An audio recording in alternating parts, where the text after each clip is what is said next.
네, 여러분 지금 마이 FM 91.3MHz 서대문 공동체 라디오 서대문 역사기행 듣고 계십니다. 지난 시간에 서대문의 찐찐찐 독립운동가, 서대문에서 태어나서 서대문에서 돌아가셨던 송학선 의사 이야기 첫 번째 이야기 했었고요. 오늘은 두 번째 시간입니다. 네, 금호문 의거 이후에 네, 이제 재판 과정부터 해서 돌아가시게 된 그 이야기, 네, 그리고 그 후에 네, 또 이렇게 이제 우리가 기리는 어떤 방식들에 대한 이야기들, 네, 네, 네, 이것들을 살펴보도록 하겠습니다. 네, 일단 그 재판 과정이나 돌아가실 때 이야기는 그 언론 보도 중심으로 네. 살펴볼 수밖에 없고요. 네, 일단 이제 그 4월 28일 이제 금호문 의거가 있던 그 당일에 네. 이제 그 왜 옆에서 그 제지하려다가 죽은 야쿠자인 것 같은. 국수회 그 임원 있었잖아요. 국수회가 이제 그 우익 야쿠자 단체죠. 그러니까 국수회, 그러니까 이제 국수회 자기네 그 지도자가 죽었잖아요. 일본 말로 모야분이죠. 네. 이 국수 회원들이 네. 창덕궁에 난입하는 일이 벌어집니다. 창덕궁에. 예. 어. 그러니까 이제 그 순종의 빈소가 차려진 창덕궁에. 아, 예. 그것도 왜 거기로 가? 거기서 이제 일이 벌어졌으니까. 일이 벌어졌다고 글로 가는 거는 좀 어쨌든. 네. 그러니까 이게 국수회가 1919년에 일본의 이제 당시 그 우익 정치인이 만들었는데 네. 야쿠자, 음. 전직 군인, 군인. 이런 사람들이 이제 모인 네. 반공산주의 단체 뭐 이런 거죠. 네. 근데 국수회가 지금도 있더라고요. 아 그래요? 예. 오. 근데 이제 일본에서 1960년대 이제 야쿠자 대거 소탕하고 이럴 때 일시 해산됐다가 아. 동경 지역의 그 야쿠자들을 중심으로 지금 재결성돼서 지금도 있답니다. 아. 네, 국수회가 지금도 있어요. 당일 오후 한 3시쯤에, 그러니까 1시쯤에 이 금호문 의거가 이제 일어나거든요. 일어나고. 네. 이제 이 소식이 전해졌을 거 아니에요. 네. 송학선 의사는 이제 체포됐고 이미. 체포됐고. 네. 오후 3시에 국수회 조선본부 회장이 국수회원 10여 명들을 모아서 유도복을 입고 권총을 소지하고 칼도 들고 그다음에 이제 전부 다 몽둥이를 다 들고 차를 몰아서 이 도남문 앞에서 아마 이 당시 그 우리 조선 민중들이 그 앞에서 뭐 엎드려서 뭐 네. 복도하고 뭐 이러고 네. 있었을 거 아닙니까? 네. 거기를 막 이제 헤치고 궁 안으로 그냥 들어간 거예요. 그러니까 이제 국내에서 그 장례 이걸 절차를 그렇죠. 진행 중이던 네. 뭐 그 왕실 뭐 종친들 뭐 등등 있었을 거 아니에요. 네. 그러니까 이제 난리가 난 거죠. 아니 이게 말이 되냐고 진짜. 예. 그러니까 이때 그 기사들의 논조도 네. 이게 정말 비분관계하는 논조인 거예요. 그렇죠. 예. 그러니까 이게 아무리 나라는 사라졌지만. 네, 무례한 것도 무례한 거고, 그다음에 당시 말씀하신 대로 나라는 사라졌지만 어쨌든 그 일제에서도 이황가 이렇게 그러니까. 해서 따로 관리를 하던 곳이었기 그러니까. 때문에 궁 출입을 아무나 못 했어요 그때도. 그러니까 그렇겠죠 당연히. 네, 이게. 지금은 입장료만 네. 내면 들어가지만 그러니까. 그러던 시기가 아니었기 네. 때문에 이때만 해도. 어쨌든 대접은 해주고 있었던 거 아니에요? 그러니까 이거 왕실이란 그러니까 네. 일본은 황실이고 여기는 왕실 여기 뭐 약간 이런 왕실은 느낌으로. 조선왕 그냥. 어쨌든 밑에 있는 제후국 뭐 약간 이런 느낌으로 그런 느낌이죠. 관리는 해주는 거 아니에요? 네. 그러니까 대접은 해주고. 그러니까 일반인은 거기 못 들어가는 거예요. 기사에도 무위 무훈자는, 그러니까 이제 그 무슨 지위도 없고 네. 공적도 없고 이런 사람은 예복을 단정히 입었을지라도 출입이 용이하게 허락되지 않는데 그거 막 들어갔다는 거예요. 그런데 이제 말씀드렸지만 지난주에 더 평소보다 엄중하게 경계도 했다고 그랬잖아요. 그렇죠. 왜냐면 고종 때 일이 났었기 있어서. 때문에. 근데 이제 경찰 군인들이 다 손 놓고 방관한 거죠. 그러니까 이때 그 김병로 변호사를 비롯한 조선인 변호사들과 그다음에 기자들 한 40여 명이 대책협의회 같은 걸 조직해요. 그래서 이걸 어쨌든 뭐 국수회 그를 대상으로 뭘 하기는 그렇고 경찰 군 관계자를 대상으로 직무유기. 이거 인책을 촉구를 하겠다. 그래서 김병로 변호사랑 당시에 이제 조선일보 기자 중에 이제 김준현이라고 하는 기자가 있었는데 이 사람이 총독을 직접 또 방문을 합니다. 며칠 후에. 그 이제 본인 암살하려다가 그러니까. 벌어진 일이잖아요. 이 총독이 이제 자세한 얘기를 난 듣지를 못했으니까 확인해서 처리하겠다. 그러고 나서는 아무 얘기가 없어요. 아마 뭐가 있었으면 기사가 났을 텐데 그러네요. 아무 얘기가 없었고 모른 척했다. 네. 아무튼 이 송학선 의사는 이제 체포돼서 처음엔 경찰서로 갔겠죠. 네. 그렇겠죠. 그 다음에 이제 서대문형무소로 그렇죠. 왔을 겁니다. 예심을 거쳐서 이제 1심이 7월 15일에 첫 공판이 열립니다. 한 2달 반 정도 있다. 네. 그러니까 이게 근데 항상 이 송학선 의사 재판이 있으면 신문 거의 한 면은 다 그 기사입니다.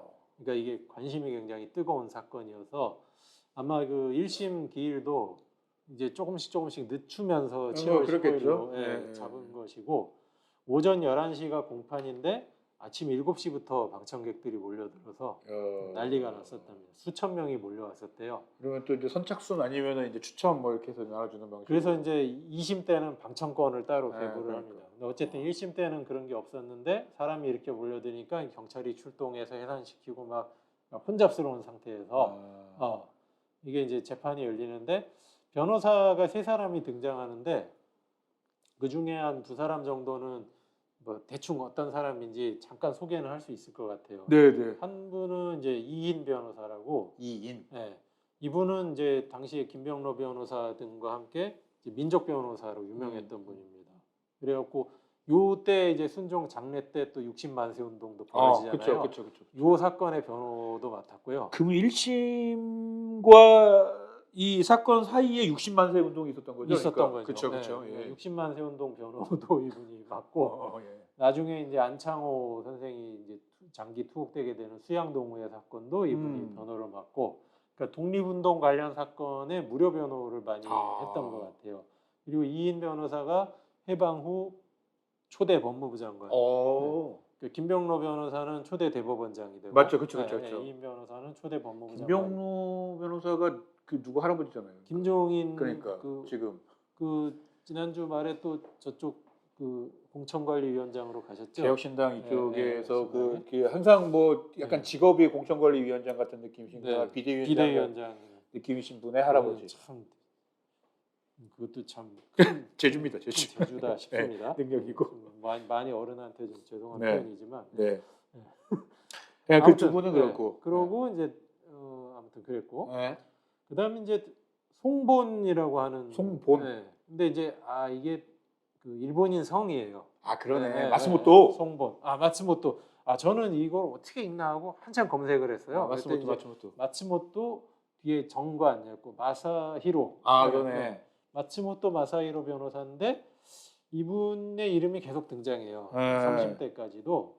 이분은 일본인이신 거예요? 네, 일본인 변호사입니다. 근데 또 흥미로운 게 이 사이토 총독을 또 주기로 했었던 또 다른 강호규 의사. 그렇죠. 이때에도 또 송본 이름이 등장해요. 변호. 같은 사람인 거죠. 네. 그래서 이분 참 특이하다. 근데 이제 이게 당시 그 언론 기록에는 다 이 송본 변호사가 나오는데 나중에 1973년에 그 이인 변호사가 그 그 회고록 같은 사건을 거. 회고를 이제 기사에 신문에 짤막하게 회고담을 얘기하는데 그때 관선 변호사가 다른 사람이다. 그러니까 기사에는 송본으로 나오는데 당신 기억에는 그렇지 않다. 그 사람이 아니었다. 근데 뭐 정확히 모르겠어요. 근데 이제 기사마다 다 송본이라고 나오기 때문에 그거를 또 무시할 수도 없고. 이 이인 변호사가 이미 이때는 상당히 고령 시절이거든요. 그렇죠. 그러니까 잘 모르겠어요. 아무튼 송본 변호사 이름이 계속 등장합니다.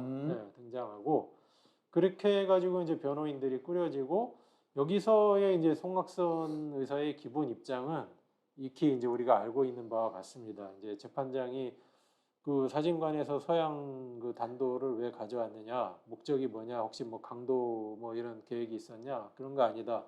경성역이라던가 기타 장소에서 내가 총독을 만나면 살해하려고 챙겨온 것이다. 그게 확신범이군요. 네. 어렸을 때 여기 안중근 사진을 본 적이 있느냐? 있다. 안중근에 대해서 어떻게 생각하고 있느냐? 위대한 사람이라고 항상 부러워했다. 근데 그러면서 기사에 보면 이제 이거는 간략히 출연의 문답이고 좀 횡설수설을 약간 했나 봐요. 근데 요게 그 변호인들의 전략이었던 것 같습니다.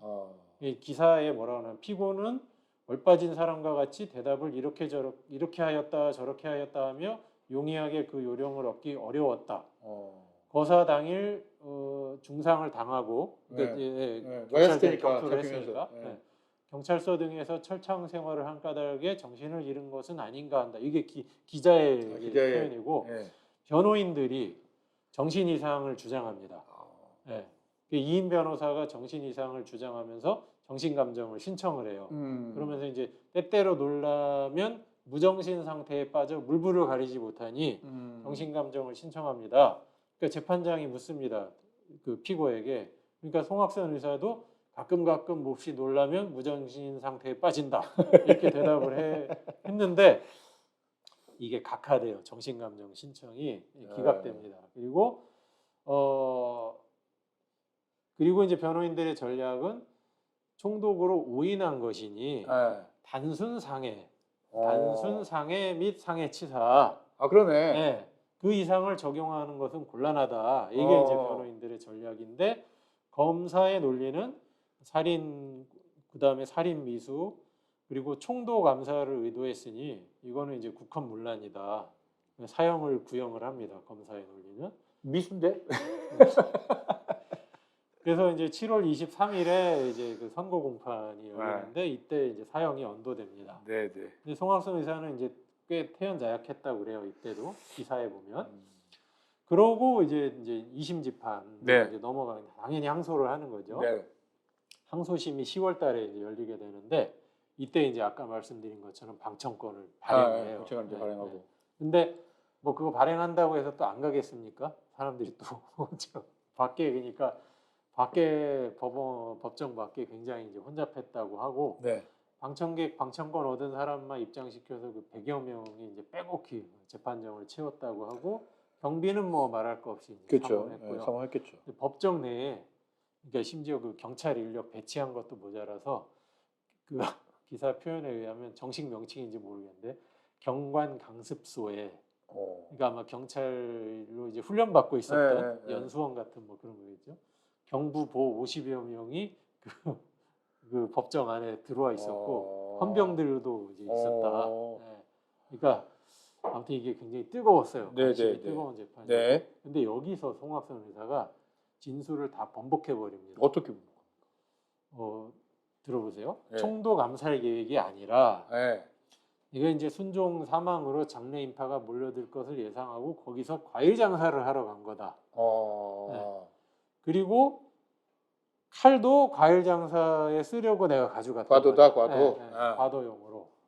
근데 이제 경찰들이 막 거기 몰려든 군중을 좀 폭력적으로 통제하고 이러는 거에 이제 불만이 내가 있었다. 불만이 쌓였고 그런데 이제 그 자동차 문제의 그 자동차가 총독차로 오인했던 그 자동차가 빽빽한 군중 사이를 막 지나가면서 그 자동차에 탔던 사람이 그 기마 순사한테 여기 통제 좀 제대로 하라고 막 소리 지르고 기마 순사가 막 사람들 막 제지시키고 이러는데 그게 자기가 열이 받아갖고 그게 미워서 달려들어 찌른 것이다.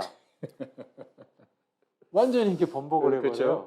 근데 그게 이제 변호인들의 이제 2심 전략이었던 것 같아요. 그러니까 이제 사이토를 뭐 했다는 순간 이제 여기까지 가면 상해나 이제 뭐 살해죄가 되지 살해죄를 멈출 수 있으니까 그 정도로 끝내고 싶은데 그러면서 이제 완전히 그렇게 어떻게 보면 뻔뻔하다 싶게끔 완전히 번복해버리고 그러니까 사실은 뭔가 그 민족 감정에 의한 의거처럼 되던 재판이 그렇죠. 나 그냥 과일 장사하러 간 건데 너무 짜증이 나가지고 달려들어서 찌른 거예요. 이제 이렇게 말하니까 사실 독립운동가 송학선 이러고 보면 이제 이런 진술이 실망스러울 수도 있죠. 미묘해지는 거죠 상황이. 그러니까 이제 변호사들이 또 정신 감정을 요청을 해요. 피고가 답을 하는 걸 보니 봐라 정신이 온전한 사람 같지가 않다. 그러니 정신 감정을 신청한다. 그리고 증인으로 이 사람의 정신이 온전치 못하다는 걸 증명해줄 증인으로 그 송학선 의사의 아버지, 그다음에 이제 그 예전에 일을 했었던 남대문의 그 농구상 주인을 신청한다. 근데 이제 증인 신청을 또 다 기각을 해버려요. 그리고 이제 11월 초에 열린 공판에서 검사가 이제 또 사형을 구형하고 11월 10일에 이제 이때는 명칭이 이제 복심입니다. 이게. 복심 선고 공판이 열리고 또 사형이 선포됩니다. 그런데 이제 이 해에 그 일본의 히로히토 천황이 즉위를 해요. 그래서 그 즉위 기념으로 이제 은사령이 한국으로 따지면 사면이죠. 네, 사면령이 이제 예고가 됩니다. 또 상고를 해요. 해가 넘어갔죠. 해가 넘어가서 은사령이 이제 예고가 되는 거예요. 네. 그럼 이제 사면 당시 이제 소화 천황이라고 하죠. 네. 네. 사면령이 이제 예고가 되다 보니 근데 이제 미리 막 그 이렇게 어떤 예측이나 이런 기사들이 막 나오는데 불경죄, 내란죄 이런 거에도 적용이 될 것이다. 진짜? 네. 어. 그래서 당시에 이제 많은 그런 관련된 사건으로 항소심을 준비하던 그 수감자들이 다 포기하는 네, 거예요. 항소를 포기하는 일들이 그렇죠. 이제 생기는 네. 거예요. 얼마 전에도 있었지 않습니까? 그렇죠. 사면하려고 하는데 바로 그냥 해서 그분들 사면해드리고 근데 심지어 그분들은 뭐 그 소문을 그런 알기도 전에 정도가 아니라 네. 뭐 아무튼 마치 사면- 약속한 듯이 네, 사면이 돼야만 할 수 있는 어떤 작업들을 미리 알고 그러니까. 했다는 거예요. 그러니까 이제 그런 흐름이 생겼는데 송악선도 해당이 될 것이냐 말 것이냐가 언론의 그러네. 초미의 관심사였습니다. 그러네요. 네. 네. 어디까지 어느 선까지 네, 우리가 이렇게 사면해주냐. 그러니까 그게 되게 기사에 계속 나와요. 네. 송악선이 해당이 되냐 안 되냐. 어. 초기에는 좀 부정적인 전망이 있었습니다. 근데 이제 1월 27일에 또 이제 마지막 이제 상고심 공판이 열리는데 여기서 또 검사가 사형을 구형하고요. 2월 3일에 최종 선고가 내려지는데 그 송악선 의사의 이제 상고가 기각됩니다. 그러니까 사형 그 복심에서 선고 그냥 선고된 그 확정하는 사형이 거죠. 확정이 돼요. 네, 확정 판결이 내려지는 거죠. 예. 근데 은사령이 내려지는 그 시점이 2월 한 7일 뭐 그 정도 될 네. 것이다라는 그게 있었거든요. 네. 그러니까 그때 안으로 사형 집행만 되지 않는다면 될 수 있다. 네, 그렇다면 감형에 들 수도 있지 않을까 이런 전망이 이제 내려지는데 은사령이 이제 사면령이 내려지죠. 이제 보도에 보면 그 기준일이 네. 소화 원년 12월 25일 이후 판결 이전 판결에 이제 적용하는 거예요. 그러니까 그 전에 1926년 금호문 의거가 있었던 그해 12월 25일 이전에 확정이 판결, 났어야 된다. 네, 고전형의 언도를 받은 자의 한 해가 이제 요게 대상인 거예요. 근데 송악선은 어쨌든 최종심이 그 지금 2월에 내려졌잖아요. 그쵸. 12월 25일이 지나서. 네. 그래서 요걸 가지고 또 어떻게 해석해야 되느냐가 또 그런데 이제 마츠모토 그 변호사는 요거는 복심 판결에 대한 그냥 기각이고 복심 판결의 형 확정이기 때문에 해당되지 않을까 하는 해석을 해요. 근데 이제 지금 법리로는 어떤지 제가 저도 모르겠어요. 진짜 이거는 되게 미묘하게 어렵네요. 이거 모르겠어요. 이거 학설 엄청 많이 나올 건데 제가 이거 관련해서도 그런 쪽으로는 완전 문외한이기 때문에 잘 그러네. 모르겠습니다. 어쨌든 이 마츠모토 변호사도 그런 희망 어린 전망을 내세웠는데 그래서 언론이 또 그냥 검사도 찾아가서 직접 물어봐요. 검사 뭐라고 하셨죠? 검사는 학생 만세 사건, 이게 아마 60만세 60, 사건, 그렇죠. 그때 이제 주동자가 학생들이었으니까 거기에 피고 11사람은 해당이 없다. 그 다음에 공산당 사건, 그것도 60만. 요거 예심 중이라 그러니까 권오설 수사나 이런 분들 해당되는 예심 중이라 관련 없고 송악선도 자기가 봐서는 희망이 없다. 그렇게 이제 검사는 그 취재한 검사는 그렇게 이야기를 하고 그래서 이걸 언론에서 막 이런 설 저런 설이 계속 돕니다. 이게 당사자는 이게 신문 이거 볼 때마다 환장하겠네. 그랬을 것 같아요. 기분 되게 이상했을 것 같은데요. 그런데 이제 결과적으로는 오보인데 무기감형 보도까지 나옵니다. 진짜. 2월 10일에 서대문 형무소 사형수 8명 중에 당시 시점으로 8명이 사형수가 있었는데 그 중에 2명이 무기로 감형이 되었다. 그 중에 1명이 송악선이다라는 보도가 나오기도 해요. 이제 오보인 거죠 결과적으로. 봤다면 진짜 당사자 입장에서는 이게 되게 기분이 진짜 어떤 식으로든 이게 뭐 아무리 뭐 확신범이라고 할지라도 뭐 정말 그렇죠. 투철한 의지를 그렇죠. 가진 사람이라 할지라도 그렇죠. 기분 되게 오락가락했을 것 같습니다. 그러니까 각오를 했을지언정 이런 얘기가 계속 막 들고 나고 하는데 마음이 사실 그러니까 너무 그거는 참 이해가 되죠. 네. 그리고는 이제 이 사면령과 역시 무관하게 네. 결국 사형이 되는데 이제 우리가 아는 바와 같이 5월 19일에 사형이 집행이 되죠. 그러니까 이제 이게 세간에 알려진 건 22일자 보도를 통해서. 5월 22일자. 네. 그러니까 안 알려졌어요 처음에. 그러니까 이제 나중에 기사에도 이제 이렇게 얘기합니다. 그동안 그 은사 감형에 들까하여 법조계나 일반의 주의를 끌던 터인 바 이제 실필경은 은사 범위에도 들지 못하고 지난 19일 오후 경성 서대문형무소에서 경성복심법원 정원, 이제 일본인 성이죠, 검사의 입회하에 지도세도 몰래 그의 사형이 집행되었다.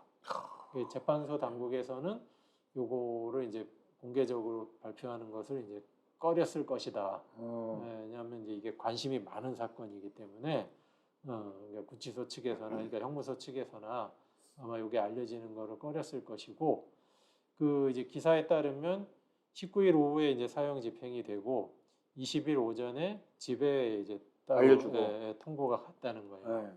그러니까 이제 그거를 이제 다음에 언론에서 어떻게 그냥 알아가지고 이제 취재를 21일 날 해서 네. 22일자 이제 기사에 낸 건데, 그 이제 동네 송악선의 동네 그 아현 북리, 그러니까 부가현동. 네, 사람들의 말을 들으니 다시 한번 확인하면 천동에 태어나셔서 부가현동으로 이사를 갔다. 이사 가서 거기서 살다가 이제 금호문의거를 일으키고 서대문 형무소에서 네. 돌아가셨습니다. 그러니까 다 집 근처에서 정말 그렇군요.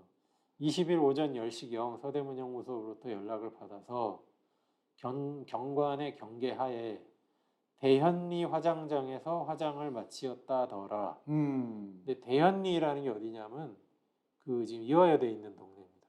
거기가 무슨 동이더라? 대현. 그쵸. 대현. 네, 네. 그게 큰 고개라고 해서 대현. 맞아. 그러니까 아현동에서 아현. 이게 가파르잖아요. 네. 그 웨딩타운 네. 올라가는 길이 거기가 대현입니다. 근데 이제 화장을 했다고 나왔잖아요. 네. 근데 이게 약간 미스테리인 게 있어요. 그 얘기는 이따 드릴게요. 네. 그러면서 이제 아무튼 이게 이제 형 집행을 비밀리에 한 거 아닌가 이제 이런 추측을 하고, 기자가 네. 21일에 이제 그걸 취재를 하면서 집도 방문을 해요. 집도 방문을 했는데, 그러니까 21일에 방문했으니까 다음 날 아닙니까? 그렇죠. 장례 치른 그 다음 네. 날. 네. 다음 날인데 그 어머니는 이제 병을 앓고 계시는지 누워 계시고, 남자들은 다 일하러 갔다고 하거든요. 그러니까 장례를 치렀는데 다음 날 다 일하러 갔다는 거예요. 그러네요. 네, 그러니까 참 사정이 너무 딱하고, 그 동생이 있었다고 그랬잖아요. 네. 그 또학선, 삼학선 이렇게. 또학선, 삼학선. 그 또학선 씨를 또 작은 학선이라고도. 근데 재밌는 게 그 작은을 작은이라고 안 쓰고 작은 이렇게 씁니다. 기사에 보면 작은이라고 쓰는데 그것도 한자로. 그러니까 이게 그 음차 비슷한 그러니까 건가요? 그렇게 그냥 갖다 쓴 것 같아요. 그러니까 작은 학선 씨의 부인이 있었나 봐요. 재수 씨네요. 그러니까 그 송학선의 재수, 그 집에 며느리 한 사람이, 그 시어머니는 누워 있고 남자들은 다 일하러 나가 있고 여자 둘만 집에 있는 거예요. 그 이제 그 작은 학선의 처가 얘기를 해준 거예요. 어제 아침 10시경에 형무소에서 통지가 와서 대현 화장장에서 화장했다고 하는데 남자들만 가서. 그러니까 이분도 보지 못했고 자기 아주버님 그 장례를 어머니는 이제 모르시게. 어머니는 모르신다 지금. 사정도 모르고 이제 아파서 누워 있는 거예요. 그런 거고. 자, 이 대현리 화장장이라고 얘기가 나오는데, 그 당시 서울에 이제 화장장이 2개가 있었습니다. 네. 하나가 이제 1900년대 초에 세운 신당동에 있는 당시 신당리 화장장이 있었고, 또 하나가 아현동에 화장장이 있었어요. 그게 이제 어느 쪽은 지금 서대문 쪽 부가현동이 아니고, 정확히 말하면 지금의 저 한일고등학교, 마포자이 뭐 이런 거 있는 데인데요. 네. 그러니까 어디냐면 충정로를 이쪽에서 나가다 보면 부가현동 그 가구거리의 건너편이 있습니다. 네. 건너편도 높은 언덕이에요. 그 서울역 가는 이제 그 만리동 고개로 넘어가는 거기인데, 거기예요. 거기에 화장장이 이제 일제가 세우는 그 시립 화장장이죠. 경성부 화장장이 그 아현리에 있었어요. 네네. 그 시점이고 그게 이제 그 지금 서대문 홍제동 화장장으로 한번 이전하는, 옮겨오는데 네. 그거는 1930년 얘기입니다. 그러니까 그때 아현동 화장장이 있었던 거예요. 아현리 네네. 화장장이. 근데 대현리 화장장이라고 굳이 말을 한다. 아현리의 화장장이 있는데 가깝긴 하지만은 조금 그거는 다르거든요. 그죠? 그래서 제가 이제 대현리 화장장이라는 게 무슨 예를 들면 그냥 그 무허가 사설 시설로나마 네. 또 있었는가? 근데 그거는 제가 찾아볼 수가 없고요. 그래서 이제 이게 두 가지 가능성이 있습니다. 첫째는 아현리 화장장이었을 것이다라고 볼 수 있고요. 그냥. 네, 네. 네. 근데 이제 또 한 가지 가능한 거는 뭐냐면 거기 그 아현리 화장장 근처와 그다음에 지금 부가연동 일대와 그 대연동 일대가 공동묘지가 또 있었어요. 네, 일제 때. 그래서 그냥 공동묘지에 갖다 묻었다는 거 아닐까 이런 그럴 수 생각도 있네요. 해볼 수 있습니다. 그럴 수 있네요. 이렇게 생각하는 한 가지 근거는 뭐냐면 송악선 의사의 묘가 네. 국립현충원에 있어요. 있어요. 1966년 5월 18일에 다른 독립운동가 25명과 함께 국립현충원에 안장됩니다. 이장을 해서 이렇게. 네, 약간. 그렇게 된 거죠. 물론 예를 들면 지금도 그 가묘 같은 게 있어요. 그러니까 만주에서 유해를 찾지 못한 분의 그쵸. 이런 경우는 그냥 이제 그 묘만 만들어 놓은 거죠. 근데 그런 것일까? 아니면 실제로 저 어느 공동묘지에 붙여 있던 것을 그쪽으로 이장한 것일까? 그게 불확실하긴 한데 아무튼 저는 이게 아현동 화장장의 옥이었거나 그쵸. 아니면 대연동 공동묘지에 그냥 묻은 것이 묻은 거거나. 어떤 기사에는 네. 이제 화장으로 뭐 잘못 기재됐거나 둘 중에 하나일 거라고 생각을 합니다. 네. 근데 화장과 공동묘지가 다 일제가 들여온 거예요. 그렇죠. 일본에서 들어온 풍습입니다. 그러니까 이 당시만 해도 조선인들은 그 화장과 공동묘지 매장에 대해서 굉장히 부정적인 생각을 하고 있었거든요. 그래서 화장하는 사람들은 아주 극빈층이거나 그죠. 무연고 시신이거나 그쵸, 거의 그쵸, 뭐 그런 거였는데 아무튼 뭐 그렇고요. 그 예심 조서에 보면 송악선 의사가 그러니까 예심 조서는 그 이제 정신 이상 전략을 세우기 전이잖아요. 네네네. 이때 굉장히 뚜렷한 말씀을 합니다. 나는 무슨 주의자도 사상가도 아니다. 아무것도 모른다. 다만 우리나라를 강탈하고 우리 민족을 압박하는 놈들은 100번 죽어도 마땅하다는 것만은 잘 알고 있다. 총독을 못 죽인 것이 저승에 가서도 한이 되겠다. 그리고 이인 변호사의 그 아까 회고담이 있다고 그랬잖아요. 네. 거기 보면 이제 이분이 무식하지만 어떤 애국지사 못지않은 애국심을 가졌었고 법정에서도 당당했고 불굴불효한 자세였다. 이렇게 이제 회고를 하는 걸 보면 확신범이 맞는데 이제 그런 전략도 펼쳤었다. 네. 예. 근데 그도 그럴 것이 이분의 특징이라고 이제 지난번에도 이야기했지만 정말 이분은 그냥 평범한 일반 시민, 노동자 혈혈단신으로 그러니까 무슨 동지라고 할 만한 사람도 옆에 하나도 없고 그렇죠. 네. 그러니까 이런 생각을 나누고 뭐 같이 뜻을 모을 수 있는 사람조차도 없는 정말 혈혈단신으로 이 일을 감행한 거잖아요. 그 판단 속에서는 사실은 뭐 이렇게 변호인이 이렇게 얘기하거나 이런 전략을 해서 너 살아야 되는 거 아니야 이렇게 등등등 했을 때 그렇죠. 충분히 뭐 그렇게 고민하고 이렇게 왔다 갔다 이렇게 할 수 있었다고 저는 생각해요. 네. 저는 그 뭐 충분히 생각할 수 있는 전략이었다고 생각이 되고 참고로 이제 1962년에 그러니까 처음 그 이승만 정부 때 극히 몇 소수만 건국훈장 주고 이제 제대로 독립운동가들 준 게 62년부터인데 이 첫 해 건국훈장을 받아요. 송악선 의사도 받고 아까 말씀드린 것처럼 66년에 현충원에 안장되시고 왜 보훈부 지금 이제 옛날 보훈처 시절부터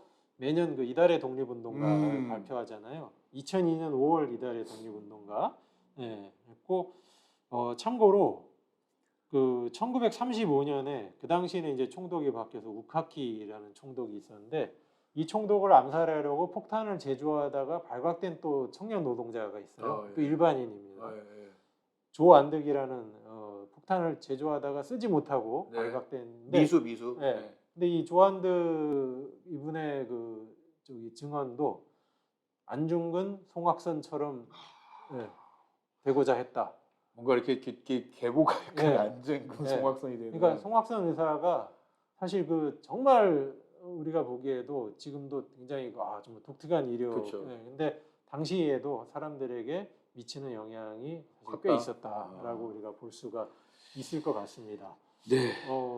아니 그뭐 저는 이런 걸로 볼 수가 있을 것 같아요. 이렇게 뭔가 뭐 이렇게 독립운동 단체에 가입을 하거나 뭔가 이렇게 그렇지 않더라도 어떻게 독립운동을 하기 위해서 고민을 했었나 일반인들이 그러니까 이런 어떻게 보면 극단적이라고 할 수 있는 일도 일반인들이 상상하고 그렇죠. 가능했다. 했다. 이런 측면에서 사실은 뭐 이런 독립운동이라는 것들이 그냥 단순하게 바라봐야 될 것인가 그런 것이 아니고 특히나 지금 예를 들면 아까도 뭐 말씀드렸지만은 뭐 지금 독립기념관 이사를 뉴라이트가 이사로 가는 이런 시점에 사실 이런 이야기를 더 조금 더 고민하면서 생각해야 될 거 아닌가 이런 생각도 들고. 그러니까 이런 분들까지 이랬다는 것에서 우리가 이 정말 우리 조선인들의 물론 평범하게 그냥 일상을 살아가는 과정 중에서도 얼마나 그 분노가 대단했던가 하는 거를 우리가 읽어야지 웬 그냥 그러니까. 회개한 사람의 뭐 준동인 것처럼 그렇게 바라볼 수는 없겠죠. 네. 얼마나 독립운동이 일상 일반인에게도 이렇게 좀